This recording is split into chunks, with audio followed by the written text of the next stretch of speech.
Diduga berkelahi, 1 orang tewas dan 3 kritis.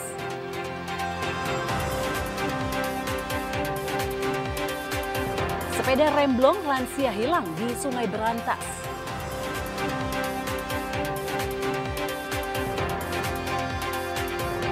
Berhenti di lampu merah untuk mengheningkan cipta.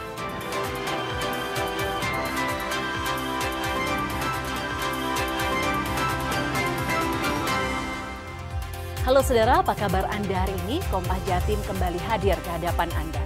Selain 3 informasi utama tadi, tim redaksi kami telah menyiapkan sejumlah informasi penting dan inspiratif lainnya untuk Anda. Bersama saya Virgianti Suma, kita jelang Kompas Jatim di Kompas TV, independen terpercaya.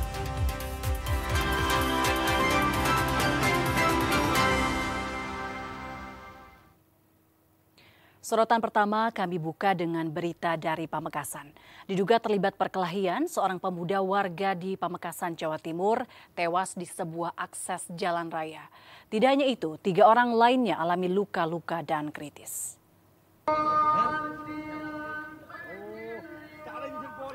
Dalam video amatir yang terekam melalui ponsel milik warga, tampak korban tewas yang bernama Wariso Rasid, warga desa Teja Barat, Kecamatan Kota Pamekasan, Jawa Timur, tergeletak di Jalan Masegit, Pamekasan. Korban tewas diduga usai terlibat perkelahian dengan sejumlah pemuda lainnya. Selain korban tewas, terdapat juga 3 korban lainnya yang mengalami luka-luka. Polisi membenarkan kejadian tersebut. Polisi telah mendatangi lokasi untuk melakukan olah TKP. Dugaan sementara kejadian tersebut tewasnya korban dan 3 korban lainnya yang mengalami luka-luka dan sedang kritis akibat perkelahian. Namun motif perkelahian itu masih dalam proses penyelidikan.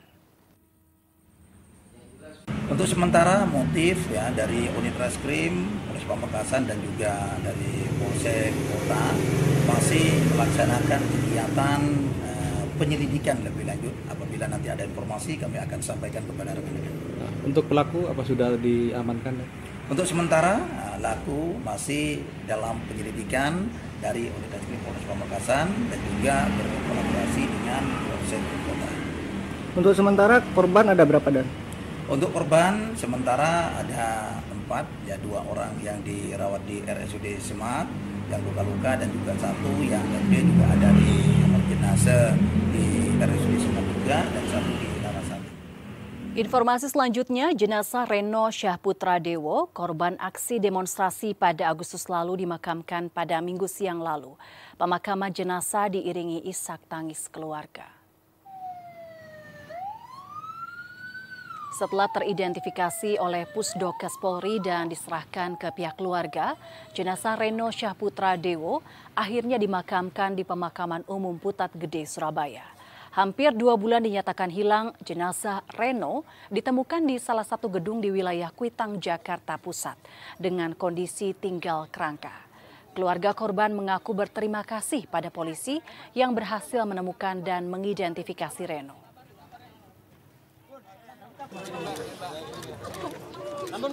Saya perwakilan dari keluarga, saya paman dari Reno, saya mengucapkan banyak-banyak terima kasih buat institusi polisi yang sudah mengawal kasus hilangnya ponakan saya dari bulan Agustus sampai diketemukan, sampai dikebumikan sampai hari ini. Ya, Polri mensupport dengan kami mengucapkan terima kasih buat apresiasi itu semua. Saudara, seorang lansia terjun ke Sungai Berantas, Kota Kediri diduga mengalami remblong. Petugas kerahkan 30 lebih personel gabungan untuk melakukan pencarian.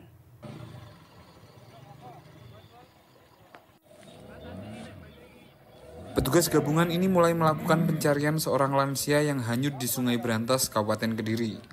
Petugas melakukan penyisiran sungai dengan radius hingga 10 km dari tempat awal kejadian. Menurut Kapolsek Ngadiluih, peristiwa itu berawal pada hari Minggu siang kemarin. Seorang lansia mengendarai sepeda akan menyeberangi Sungai Berantas dengan menggunakan perahu tambang. Diduga mengalami remblong dan perahu tambang masih di seberang atau sisi barat sungai membuat lansia terjun bebas ke sungai. Debit air yang tinggi membuat lansia dengan cepat terbawa arus, hingga warga yang mengetahui tidak bisa menyelamatkan. Namun petugas telah menemukan sepeda yang dikendarai milik lansia tersebut. Kronologinya itu si korban Pak Sihman itu pulang dari putranya yang ada di Mojo. Kembali itu, ini informasi awal ya, diduga ya. Jadi belum fix, belum A1. Dari jembatan JWK mengarah ke timur, kemudian beliaunya harusnya pulang ke Polsek Keras, belakangnya Polsek Keras. Ternyata belok ke kiri, menurut CCTV jam 9.58 belok ke kiri lagi arah barat. Itu nambang dan sampai ke jalan ini sudah diteriakin kok nggak berhenti.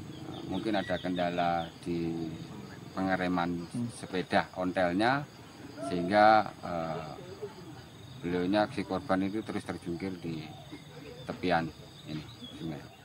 Sementara itu, menurut Komandan Tim Operasi Pencarian, saat ini telah menerjunkan 30 personil gabungan.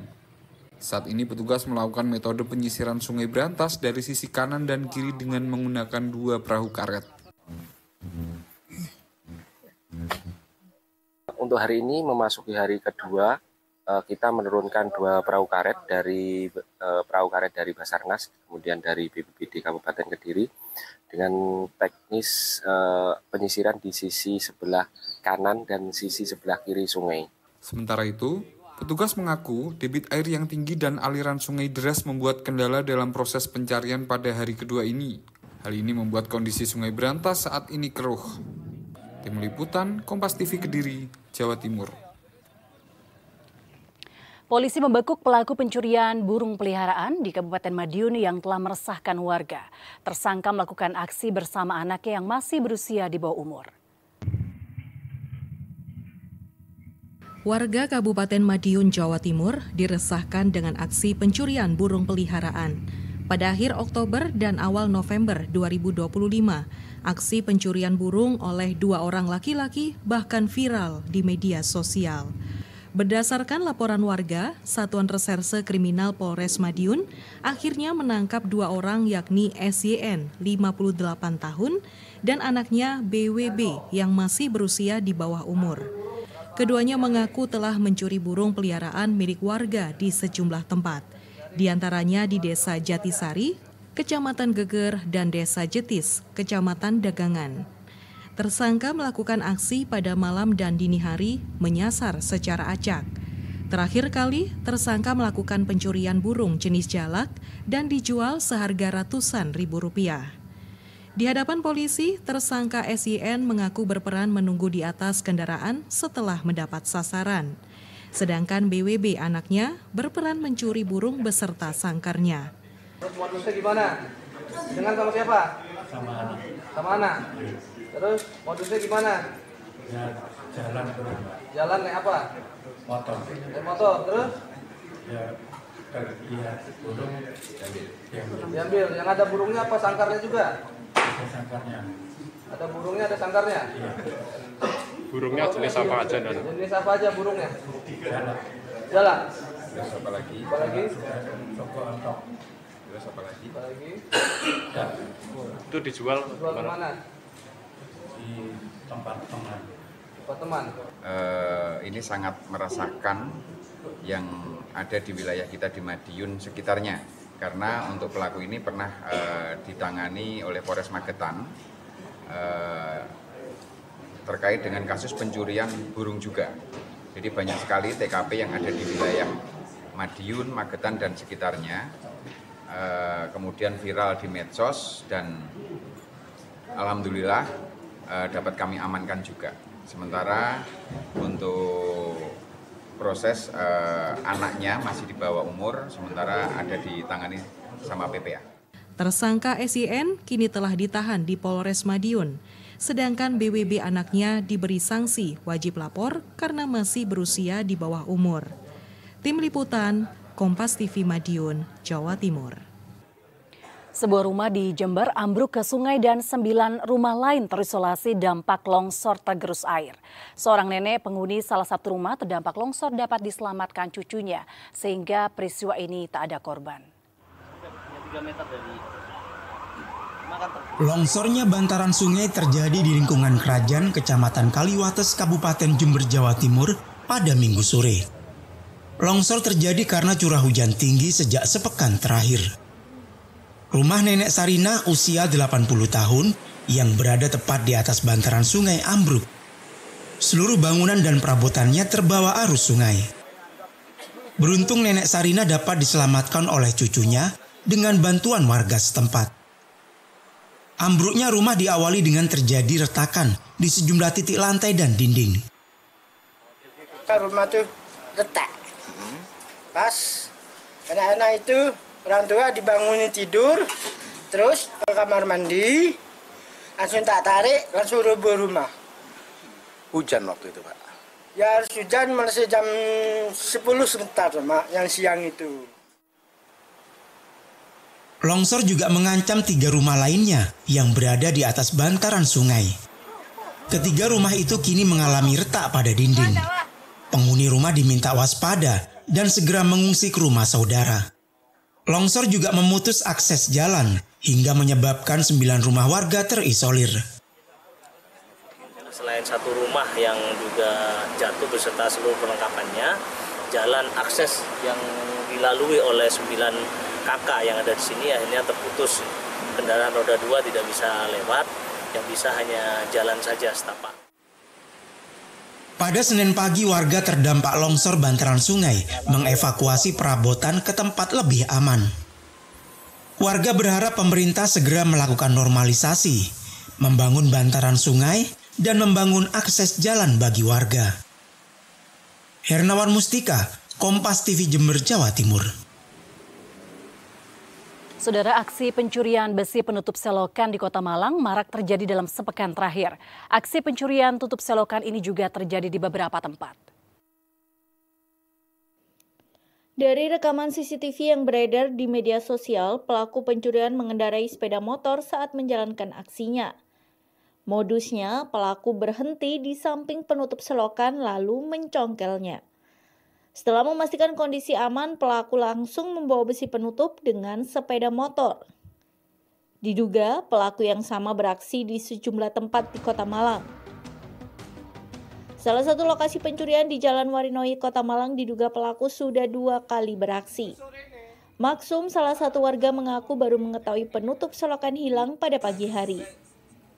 Diduga pelaku beraksi saat dealer mobil tempatnya bekerja sudah tutup. Menurutnya, aksi pelaku ini sangat meresahkan dan membahayakan karena selokan yang terbuka bisa membahayakan pejalan kaki yang melintas. Itu perkiraan setelah showroom tutup, kan paginya, ketahuannya pagi dilihat dari CCTV sekitar pukul habis maghriban lah, nanti masih agak sore. Ya nggak sadar, kan biasanya ngecek itu kalau ada kejadian janggal baru cek. Nah itu ketahuannya pagi tuh, nggak ada, cek dari CCTV. Mas sebelumnya udah pernah kejadian nggak di sini? Sebelumnya pernah, dari tetangga cerita. Ya kejadiannya sama, kehilangannya kayak tutup boro-boro gitu-gitu. Selain di Jalan Warinoi, diduga pelaku yang sama juga beraksi di Telogomas dan Jalan Batubara, Kota Malang. Atas aksinya ini, warganet memberikan julukan rayap besi pada pelaku. Tim Liputan Kompas TV Malang, Jawa Timur. Berhenti di lampu merah untuk mengheningkan cipta akan kami hadirkan usai jeda berikut. Tetaplah bersama kami di Kompas Jatim.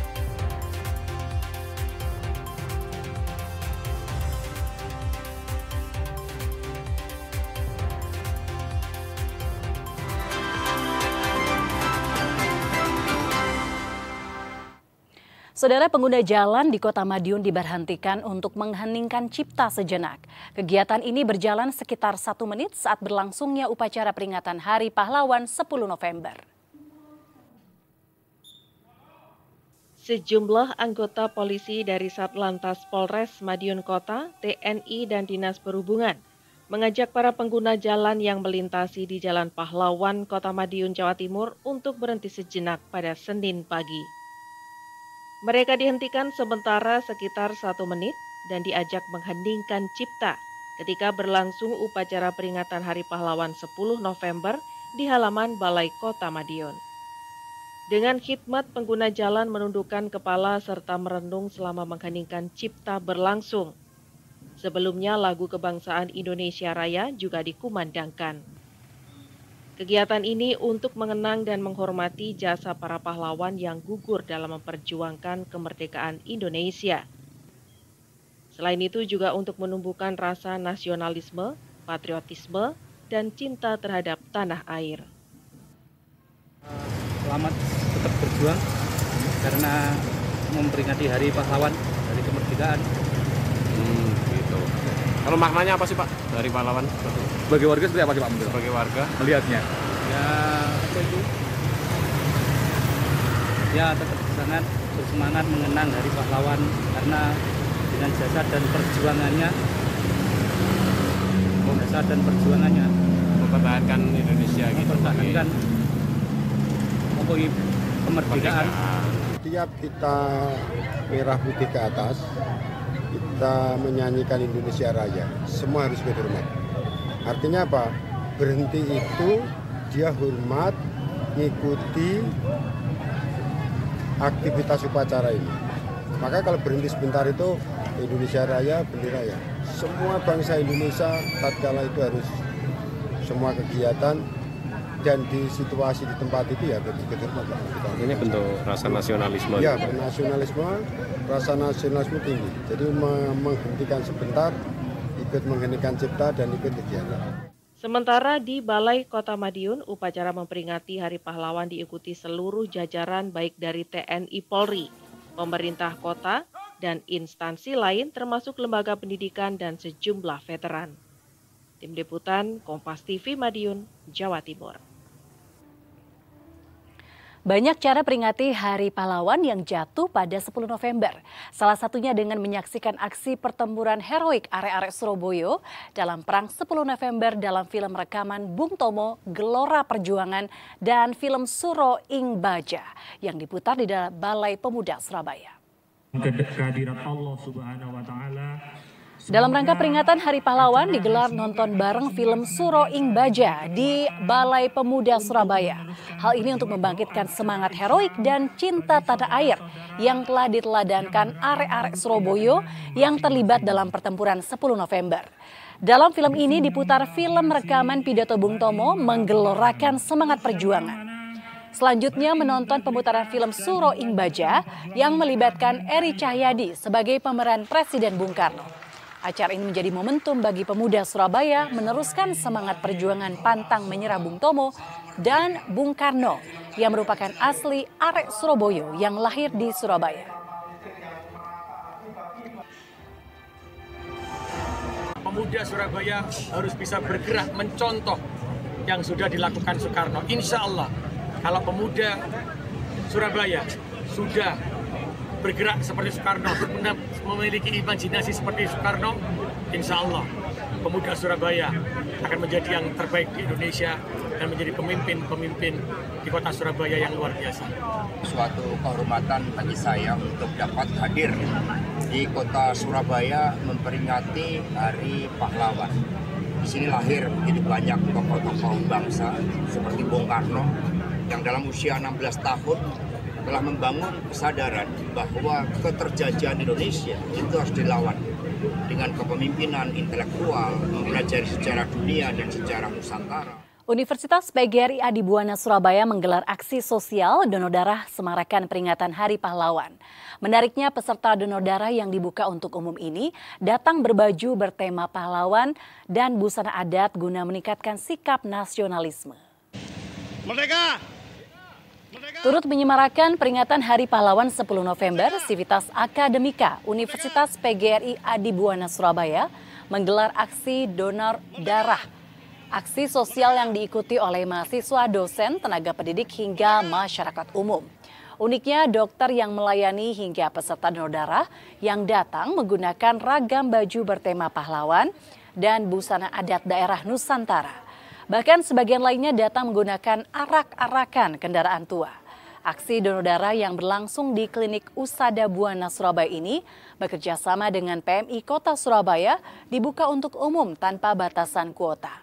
Dengan kostum pahlawan tersebut, peserta dan juga tenaga kesehatan yang melayani donor darah diharapkan dapat meningkatkan rasa nasionalisme dan peduli sosial. Kegiatan donor darah ini juga berlangsung di berbagai wilayah di Indonesia dan diikuti sekitar 50.000 peserta menjadi pendonor. Bahwa Hari Pahlawan bukan sekedar diperingati, bukan, tetapi bagaimana mengisi dengan nilai-nilai dan aksi nyata. Salah satunya itu donor darah, seperti yang kita lihat. Donor darah menghadapi hari ulang tahun PGRI ini, ya, itu ada sekitar 50.000 yang sudah terdaftar serentak ya di seluruh tanah air. Jadi karena ini adalah Hari Pahlawan, kita mengingatkan kembali tentang spirit kepahlawanan yang tentunya berbeda dengan kondisi saat ini.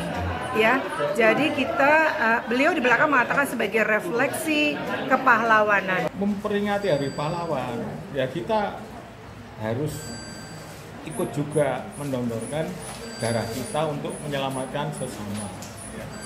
Saya sudah mendekati 50 ini untuk donor ya. Alhamdulillah. Berapa kali donor Pak udah sampai saat ini? Ini 45. Ya, 45 kali hari ini.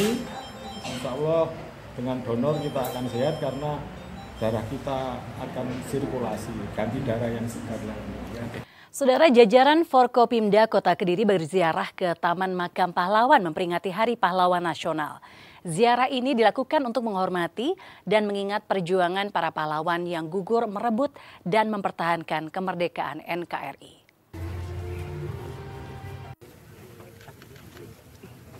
Seluruh jajaran Forkopimda Kota Kediri mulai ini menggelar ziarah ke makam pahlawan.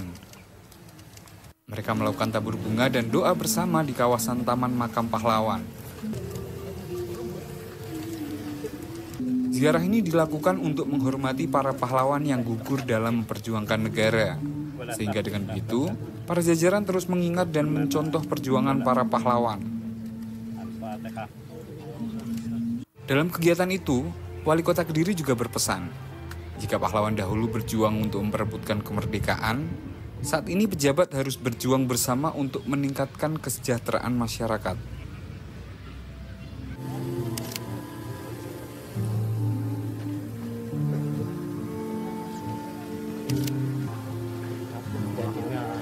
Memperingati Hari Pahlawan 10 November, tadi pagi sudah dilaksanakan upacara di Balai Kota. Selanjutnya kita melaksanakan upacara di Taman Makam Pahlawan, dirutnya juga dari Pak David. Dan tentunya ini momen bagi kita semua untuk mengingat kembali perjuangan para pahlawan kita. Kalau dulu para pahlawan harus berjuang untuk merebut kemerdekaan, dan di masa kini kita harus berjuang untuk meningkatkan kesejahteraan masyarakat, berjuang untuk sama-sama membangun daerah kita. Kegiatan ziarah itu merupakan tradisi rutin setiap memperingati Hari Pahlawan Nasional yang jatuh pada tanggal 10 November.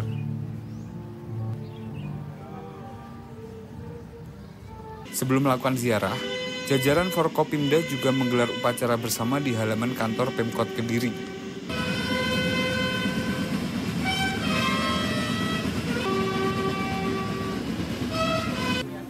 Tim Liputan Kompas TV Kediri, Jawa Timur.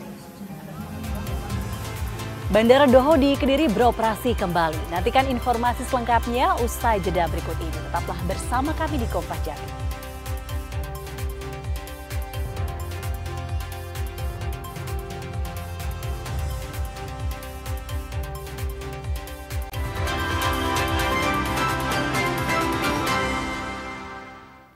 Saudara, Bandara Internasional Doho Kediri beroperasional kembali pada 10 November ini. Bandara yang dibangun oleh swasta itu sebelumnya sempat vakum 5 bulan. Pesawat Super Airjet rute Jakarta Kediri ini tiba di Bandara Doho Kediri. Pesawat ini menjadi penerbangan komersil pertama yang mendarat di Bandara Doho tepat di Hari Pahlawan.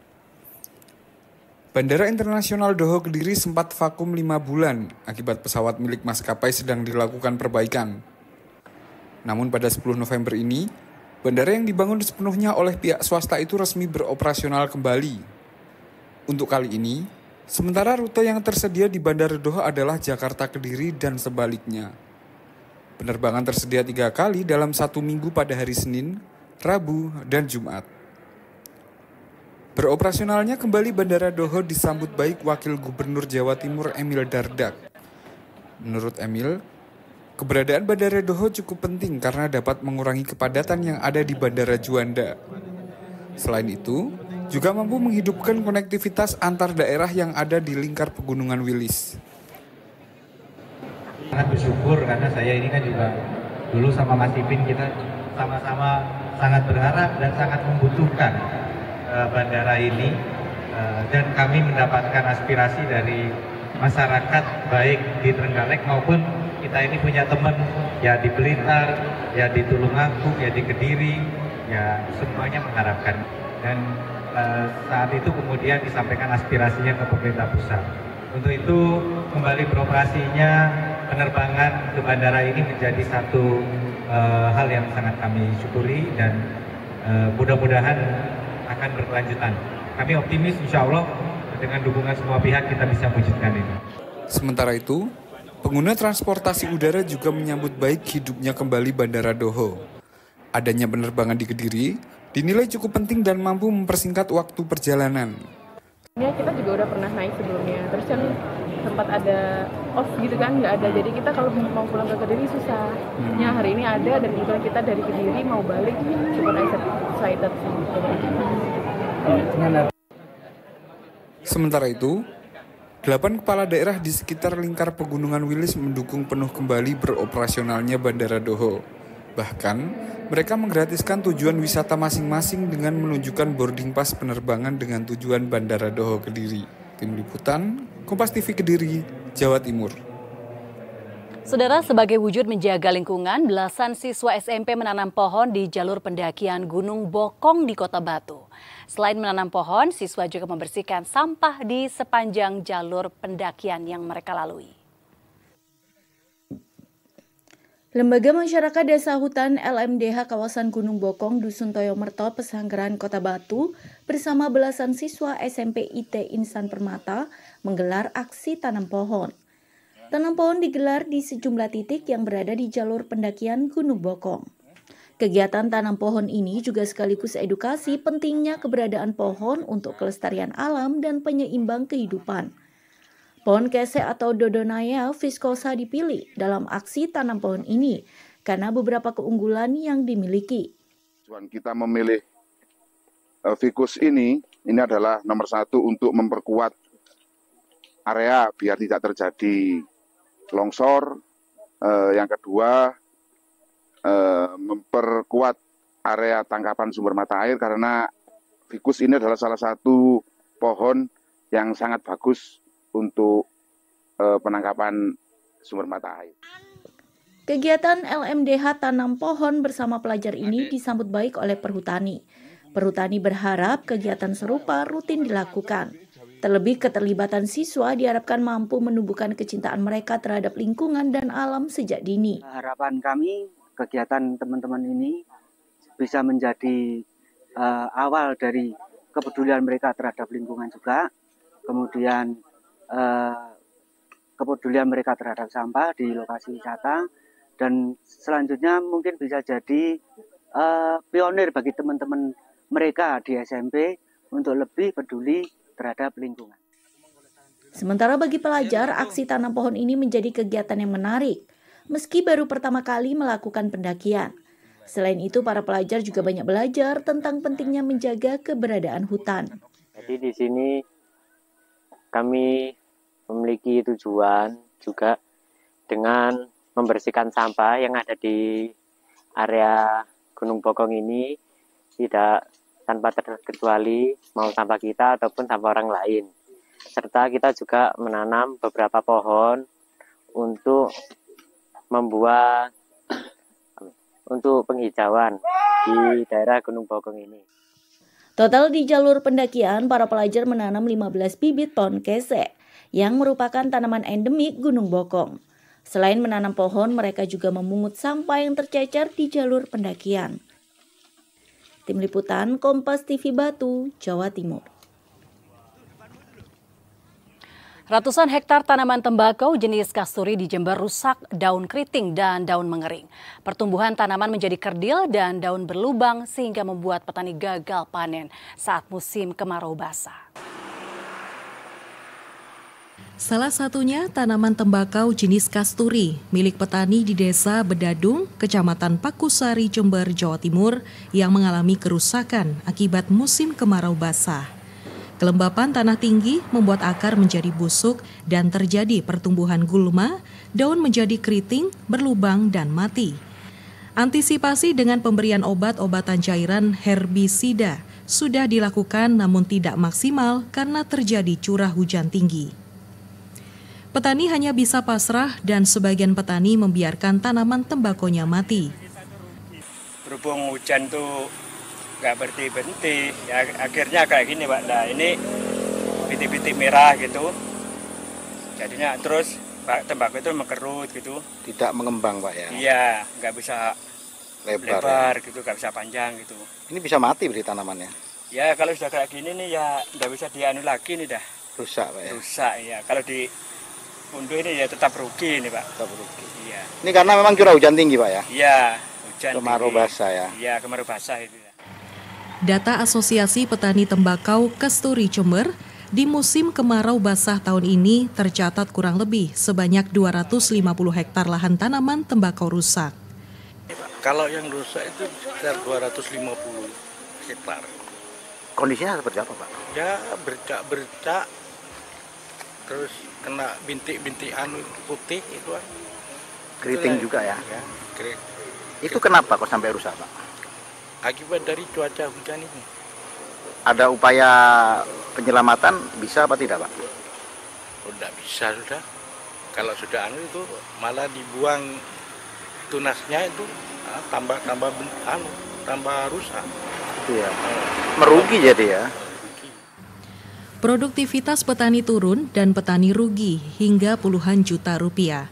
Setiap hektar lahan untuk tembakau kasturi membutuhkan biaya 40 juta rupiah. Namun saat ini petani jika memaksa panen, hasil yang didapat tak lebih dari 20 juta rupiah. Dan harga tembakau kasturi turun dari Rp7.000 per kilogram. Saat ini hanya Rp5.000 per kilogram. Tim Liputan, Kompas TV, Jember, Jawa Timur. Saudara, berawal dari hobinya menanam anggur, seorang warga di Malang berhasil membudidayakan belasan jenis anggur. Kini dengan 3 petak lahan di sekitar rumahnya, ia membuka kebun anggur miliknya menjadi wisata petik anggur. Siapa yang tidak tertarik jika melihat buah anggur segar yang masih tergantung di pohon? Nah, ini adalah kebun anggur milik Nizar, warga Dusun Bunder, Singosari, Kabupaten Malang. Nizar bisa dibilang adalah petani milenial yang menekuni tanaman anggur. Berbagai jenis anggur dikembangkan oleh pemuda ini. Namun, Nizar fokus pada jenis anggur yang memiliki rasa manis dan paling disukai oleh mayoritas masyarakat, seperti jenis Jupiter. Selama kurang lebih 4 tahun dan berawal dari teras rumah, kini Nizar memiliki lahan sendiri yang tak jauh dari rumahnya. Setelah masa perawatan dan berbuah lebat, kebun anggur ini mulai dibuka sebagai wisata petik buah. Di kebun anggur ini, pengunjung bisa memilih dan memetik sendiri anggur yang diinginkan. Menurut Nizar, untuk tahap awal ini, Nizar sengaja membatasi pengunjung karena antusiasme pengunjung sangat tinggi. Pertama cuman hobi aja, tanam di teras rumah gitu, di belakang rumah. Terus akhirnya cocok, ada di Facebook, terus lihat-lihat di YouTube. Gitu, terus akhirnya ada lahan gitu, dicobain aja buat bisnis, siapa tahu nemu rezekinya di sini. Alhamdulillah banyak banget ini, sampai kewalahan ini. Menurut pengunjung, memetik anggur langsung dari pohonnya merupakan pengalaman yang sangat menarik. Seperti Astri, di kebun anggur ini, selain mendapatkan pengalaman menarik, dirinya juga bisa tahu berbagai jenis anggur dan cara perawatan. Yang beda sih bisa ngelihat bahwa setiap anggur itu kan prosesnya berbeda-beda, matangnya beda, terus jenisnya beda. Kalau beli di supermarket kan hanya anggur sebagai komoditas ya. Kalau di sini kan anggur sebagai salah satu makhluknya Tuhan gitu kan, dilihat, bentuknya gini, variannya ini, bagus lah. Kalau di sini lebih menyenangkan lah Mas gitu kalau milih anggur. Untuk tahap awal ini, petani mematok harga 100.000 untuk 1 kilogram anggur berbagai jenis. Namun kedepannya, harga anggur akan dibedakan berdasarkan jenisnya. Tim Liputan, Kompas TV Malang, Jawa Timur. 1 rumah ambruk dan 3 lainnya terisolasi longsor. Nantikan informasi selengkapnya usai jeda berikut ini. Tetaplah bersama kami di Kompas Jati.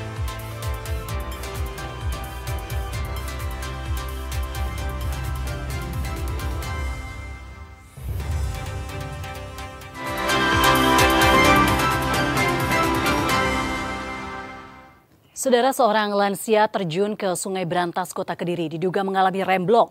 Petugas kerahkan 30 lebih personil gabungan untuk melakukan pencarian.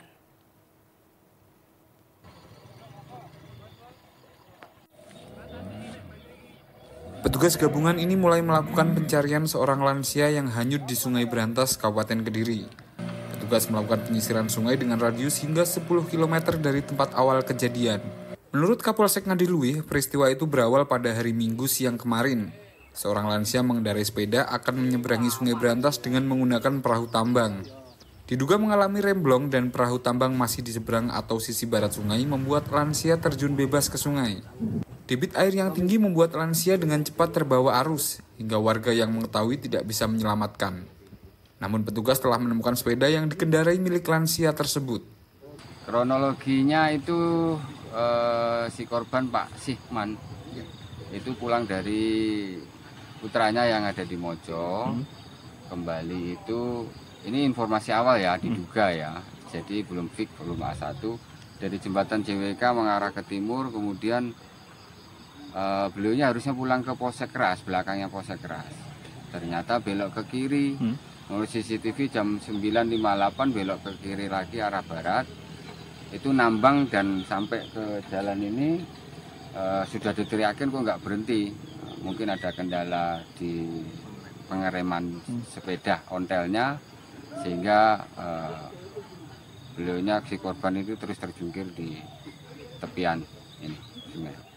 Sementara itu, menurut Komandan Tim Operasi Pencarian, saat ini telah menerjunkan 30 personil gabungan. Saat ini petugas melakukan metode penyisiran Sungai Brantas dari sisi kanan dan kiri dengan menggunakan 2 perahu karet. Untuk hari ini memasuki hari kedua, kita menurunkan 2 perahu karet dari Basarnas, kemudian dari BPBD Kabupaten Kediri dengan teknis penyisiran di sisi sebelah kanan dan sisi sebelah kiri sungai. Sementara itu, petugas mengaku debit air yang tinggi dan aliran sungai deras membuat kendala dalam proses pencarian pada hari kedua ini. Hal ini membuat kondisi Sungai Brantas saat ini keruh. Tim Liputan, Kompas TV Kediri, Jawa Timur. Saudara, pengguna jalan di Kota Madiun diberhentikan untuk mengheningkan cipta sejenak. Kegiatan ini berjalan sekitar 1 menit saat berlangsungnya upacara peringatan Hari Pahlawan 10 November. Sejumlah anggota polisi dari Satlantas Polres Madiun Kota, TNI, dan Dinas Perhubungan mengajak para pengguna jalan yang melintasi di Jalan Pahlawan, Kota Madiun, Jawa Timur untuk berhenti sejenak pada Senin pagi. Mereka dihentikan sementara sekitar 1 menit dan diajak mengheningkan cipta ketika berlangsung upacara peringatan Hari Pahlawan 10 November di halaman Balai Kota Madiun. Dengan khidmat, pengguna jalan menundukkan kepala serta merenung selama mengheningkan cipta berlangsung. Sebelumnya lagu kebangsaan Indonesia Raya juga dikumandangkan. Kegiatan ini untuk mengenang dan menghormati jasa para pahlawan yang gugur dalam memperjuangkan kemerdekaan Indonesia. Selain itu juga untuk menumbuhkan rasa nasionalisme, patriotisme, dan cinta terhadap tanah air. Selamat tetap berjuang karena memperingati Hari Pahlawan, Hari Kemerdekaan. Gitu. Kalau maknanya apa sih Pak dari pahlawan? Bagi warga seperti apa sih Pak? Sebagai warga melihatnya? Ya apa itu? Ya tetap sangat bersemangat mengenang Hari Pahlawan karena dengan jasa dan perjuangannya mempertahankan Indonesia gitu. Mempertahankan kemerdekaan. Setiap kita merah putih ke atas, kita menyanyikan Indonesia Raya, semua harus ikut hormat. Artinya apa? Berhenti itu dia hormat, ngikuti aktivitas upacara ini. Maka kalau berhenti sebentar itu Indonesia Raya, bendera ya. Semua bangsa Indonesia tatkala itu harus semua kegiatan dan di situasi di tempat itu ya betul-betul. Ini bentuk rasa nasionalisme. Ya, rasa nasionalisme tinggi. Jadi menghentikan sebentar, ikut menghentikan cipta dan ikut kegiatan. Sementara di Balai Kota Madiun, upacara memperingati Hari Pahlawan diikuti seluruh jajaran baik dari TNI Polri, pemerintah kota, dan instansi lain termasuk lembaga pendidikan dan sejumlah veteran. Tim Liputan Kompas TV Madiun, Jawa Timur. Sebuah rumah di Jember ambruk ke sungai dan 9 rumah lain terisolasi dampak longsor tergerus air. Seorang nenek penghuni salah satu rumah terdampak longsor dapat diselamatkan cucunya sehingga peristiwa ini tak ada korban. Longsornya bantaran sungai terjadi di lingkungan Kerajaan Kecamatan Kaliwates, Kabupaten Jember, Jawa Timur pada Minggu sore. Longsor terjadi karena curah hujan tinggi sejak sepekan terakhir.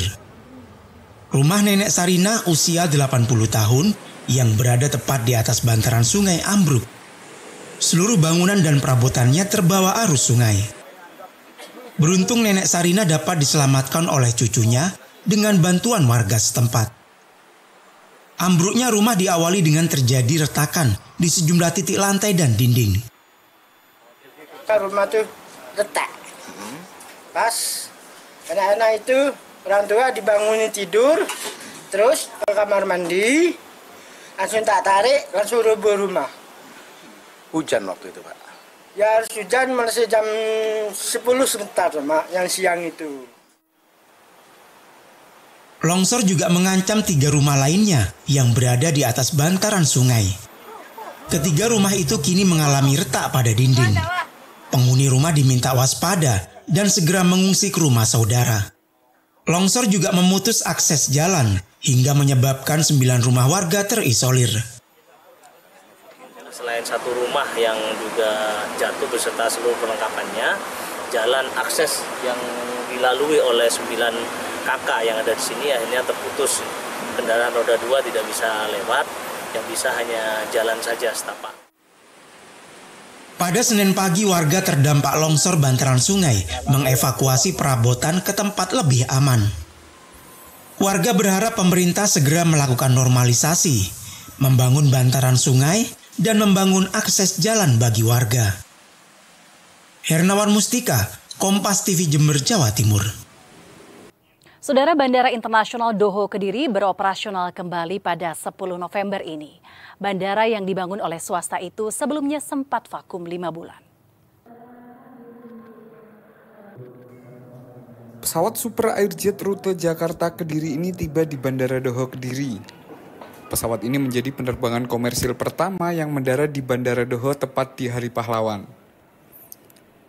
Bandara Internasional Doho Kediri sempat vakum 5 bulan akibat pesawat milik maskapai sedang dilakukan perbaikan. Namun pada 10 November ini, bandara yang dibangun sepenuhnya oleh pihak swasta itu resmi beroperasional kembali. Untuk kali ini, sementara rute yang tersedia di Bandara Doho adalah Jakarta Kediri dan sebaliknya. Penerbangan tersedia 3 kali dalam 1 minggu pada hari Senin, Rabu, dan Jumat. Beroperasionalnya kembali Bandara Doho disambut baik Wakil Gubernur Jawa Timur Emil Dardak. Menurut Emil, keberadaan Bandara Doho cukup penting karena dapat mengurangi kepadatan yang ada di Bandara Juanda. Selain itu, juga mampu menghidupkan konektivitas antar daerah yang ada di lingkar Pegunungan Wilis. Sangat bersyukur karena saya ini kan juga dulu sama Mas Ipin kita sama-sama sangat berharap dan sangat membutuhkan bandara ini dan kami mendapatkan aspirasi dari masyarakat baik di Trenggalek maupun kita ini punya teman ya di Blitar, ya di Tulungagung, ya di Kediri, ya semuanya mengharapkan dan saat itu kemudian disampaikan aspirasinya ke pemerintah pusat. Untuk itu kembali beroperasinya penerbangan ke bandara ini menjadi satu hal yang sangat kami syukuri dan mudah-mudahan akan berkelanjutan. Kami optimis insya Allah dengan dukungan semua pihak kita bisa wujudkan ini. Sementara itu, pengguna transportasi udara juga menyambut baik hidupnya kembali Bandara Doho. Adanya penerbangan di Kediri dinilai cukup penting dan mampu mempersingkat waktu perjalanan. Ya, kita juga udah pernah naik sebelumnya, terus kan sempat ada off gitu kan, nggak ada. Jadi kita kalau mau pulang ke Kediri susah. Ya hari ini ada dan kebetulan kita dari Kediri mau balik, cukup excited sih. Sementara itu, 8 kepala daerah di sekitar lingkar Pegunungan Wilis mendukung penuh kembali beroperasionalnya Bandara Doho.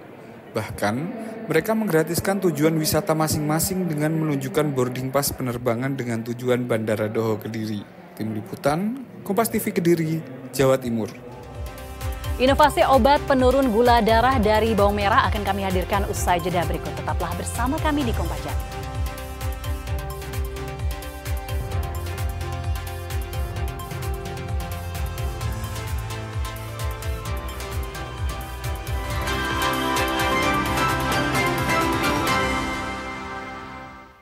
Saudara, 2 siswa Sekolah Madrasah Aliyah Negeri 1 Kota Malang membuat inovasi obat penurun gula darah.